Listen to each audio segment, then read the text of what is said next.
নির্বাচন যত এগিয়ে আসছে ততই প্রচারের ঝাঁঝ বাড়ছে রাজনৈতিক দলগুলির তরফে।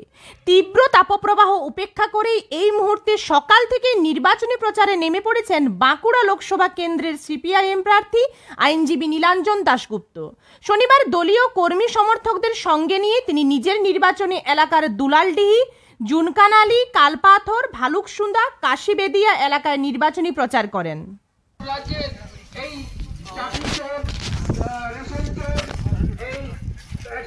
টাকা চোর আবাসনের টাকা চোর তিনজনকে ফেরস্ত করবেন এবং আমাদের নীলাঞ্জন দাশগুপ্ত সেই সমস্যা তুলে দেওয়ার জন্য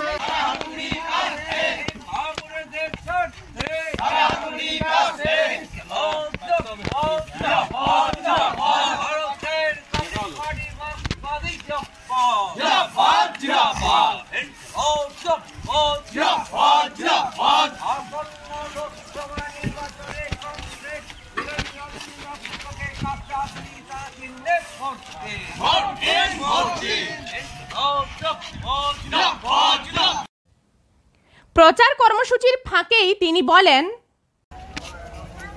আজ সকাল থেকে আমরা কালপাথর অঞ্চলে বিভিন্ন গ্রামে গ্রামে ঘুরছি। ধুলাডি থেকে শুরু করে এখন চিংড়া গ্রামে এসে শেষ করলাম। এখানের মানুষের ভীষণ কষ্ট, জল নেই, তাদের নিয়মিত পরিষেবা নেই, 100 দিনের কাজ নেই, বহু ছেলে বাইরে চলে গেছে। সব মিলিয়ে তারা তাদের কষ্টের কথা বলছিলেন এবং আমরাও সেই কথাগুলো শুনছিলাম। প্রত্যেকে আমাদের সঙ্গে কথা বলছিলেন, কমিউনিকেট করছিলেন। সব মিলিয়ে প্রচার আজকে ভালোই হয়েছে। তবে প্রবল গরম এবং এই গরমে অনেক মানুষ আমাদের সাথে হেঁটেছেন, তারাও কষ্ট পেয়েছেন, কিন্তু উপায় নেই, নির্বাচন, তাই প্রচার করতেই হবে। সকলকে শুভেচ্ছা জানিয়েছি, তারাও আমাদেরকে জানিয়েছেন। ব্যুরো রিপোর্ট, দক্ষিণ বাঁকুড়া দর্পণ, বাঁকুড়া।